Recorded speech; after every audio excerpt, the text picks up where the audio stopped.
guys, Astrocass here.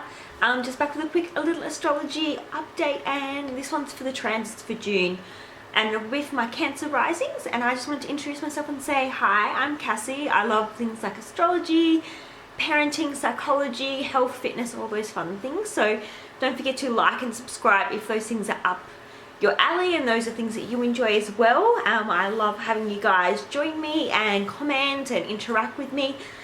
And also I've got to apologize already for the lighting. I'm just using some natural light here, but let's jump into it. Cancer risings, the sun starts off transiting your Gemini 12th house. So let's talk about the sun. The sun is our ego, it's our vitality, it's our life force, our confidence, it's how we're shining and what people are recognizing about us. So with the sun transiting your 12th house, for me it's probably more so stating that you're taking a bit of a step back, working behind the scenes, that maybe you're not getting noticed for the things that you're doing, maybe you're needing a bit of a break, a bit of a rest. Again, the sun can be our vitality, so maybe we're sick, maybe we're in hospital, maybe we're just needing a bit of a mental break, maybe we're just needing some time alone to withdraw or isolate.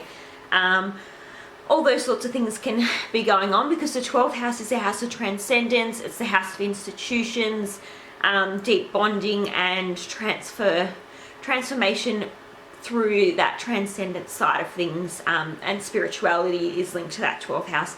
It's a very interesting house, and it's a house that not a lot of people know too much about, and usually it's a very foreign house for the native being the person's natal chart that we're looking at. So for you personally, you're the native for the natal chart.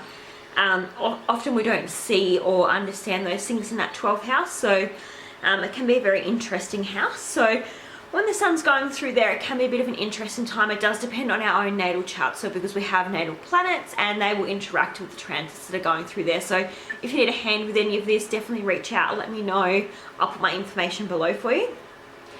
On the 21st of June, the sun will then transit your Cancer first house, so you'll be getting a bit of a vitality, ego, confidence boost during this time. People will notice how well you're shining, and this will be in regards to yourself, your self-identity, your self-branding, your body, your physical image. That's all first house topics. Yeah, you just might feel that vitality boost and just feel a little bit happier and revitalized. So that's something to look forward to. Then Mercury, the planet of information, communication, all those fun things, learning, news. It starts off in retrograde in your 11th house. So it starts off in that Taurus 11th house, even though it's retrograded from Gemini back to Taurus. But by the time June starts, it'll be actually in that 11th house in Taurus for you. So it's asking you to reflect, revise, revisit those 11th house topics, those Taurus topics for you. If you've started off any projects in the past, it's a good time to, maybe think about completing those projects or thinking about how you can complete them in the future, making a bit of a plan. Not a great time to start anything new, but finish off old things. Or maybe there's just stuff that's not working in regards to that 11th house for you. So your 11th house is friendships, it's the community that you're in, your like networks, your hobbies, the groups you're part of, like if you're part of a sports group, an art group, just those things that you're involved in the community. But the 11th house is also our big hopes and dreams as well, and it can also often sometimes be the money that we're making from work. Second house is money and possessions, but sometimes the 11th house can represent money that we're making through our employment. So keep in mind that, yeah, all those things can come up for us. On the 3rd of June, Mercury will then station direct in that 11th house for you. So that's when things will move forward and be a little bit clearer and make a bit more sense for us. Retrogrades are usually pretty hard. And on the 14th of June, Mercury will move into that Gemini 12th house for you. So sometimes with this, we might be feeling potentially sometimes a bit anxious with that 12th house, especially being Gemini. So anxiety and mental health possibly could be coming up. The need to kind of withdraw and isolate so that we can stop and think and I guess just process things a little bit easier. That can all come up for us. Again, yeah, that 12th house is the house of transcendence, and it's great to link into anything spiritual, and it can be the house of institutions like hospitals, prisons, mental health wards, all those sorts of things. So keep an eye out for that. Then you've got Venus, the planet of love, romance, pleasure, and money. That starts off in your Taurus 11th house as well. And it's going to be there until the 23rd. So when Venus is transiting through that 11th house, you're really loving your friendships, the groups you're a part of, your community, your network. You might even be making a little bit more money or spending a bit more money on your friends, or going out, or just making money in general from networking, those sorts of things. And then on the 23rd, when Venus moves into that Gemini 12th house, you might just be, I guess, finding things that you can do for self-pleasure and self-care. So, you know, do you need to sleep more? Do you need to rest more? Are you having, you know, really vivid dreams about romance or a romantic partner or a person? Are you enjoying, you know, romance behind the scenes, like a hidden romance, a secret romance or something? Venus can do all of those things.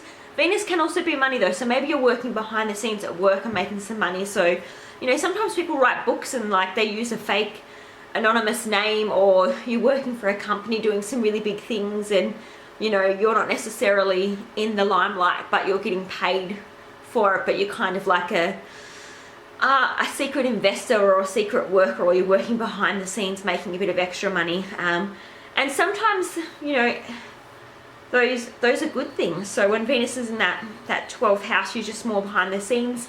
But Venus being in that 12th house can also sometimes mean relocating for romance or for love, those sorts of things as well.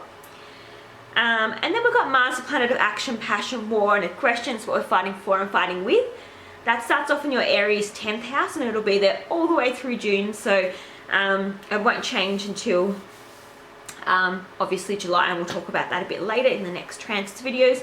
But when your planet of motivation and passion and action is transiting through that 10th house, you're really focused on your career and reputation. And remember, the 10th house is our most public house as well. So, you know, your friends, family, online, out in the public, the community, like that's where people notice things the most, what people see. So they're seeing you as very passionate, action orientated. They might be seeing you pursue things. You might be seeming a little bit more like aggressive or assertive, those sorts of things. But it's a great time to go after what you want. But sometimes with Mars being in that 10th house, it can mean conflicts or disagreements on certain things as well. So, you know, if you're a business owner, it can be conflicts with other people, co-workers, staff, anything like that. It can also be conflicts in regards to your reputation. So, you know, there's a lot of people out there that are on social media or have quite big followings, or, you know, have people that respect them and look up to them. They're quite well known. So sometimes there can be arguments very publicly with this. Again, it depends on your own natal chart, so definitely check that out. Then we have a new moon. It's technically on May 30th, but it's our new moon for June. So I've put that in with this one. So yeah, we've got a new moon, which is new beginnings and cycles starting. May 30th in Australian Eastern Standard Time. I'm from Australia, so yeah, this is Sydney time, Australia.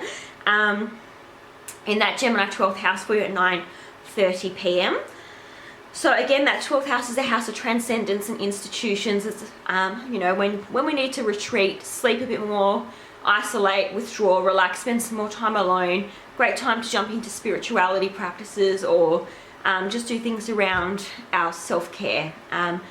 So expect some new beginnings around those 12th house subjects for you. Things might arise between, you know, institutions or even, you know, spirituality. And again, sometimes these things might not be very obvious at the start, but definitely over the next 3 to 6 months after that new moon happens, you'll start to see what this is all about. You then have a full moon June 14th in Sagittarius 6th house, and that's at 9:51 p.m. in Australian Eastern Standard Time.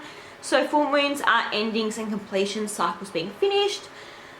Sagittarius 6th house, this is all about your work, your routine, housework, health, fitness, doctor's appointments, co-workers. Can be about pets. Any of those things are all ruled by the 6th house. So you could be having endings around some of those topics, a lot of those topics, one of those topics. But if you check back to when the last Sagittarius new moon was, that would have kick-started some of these events and topics off.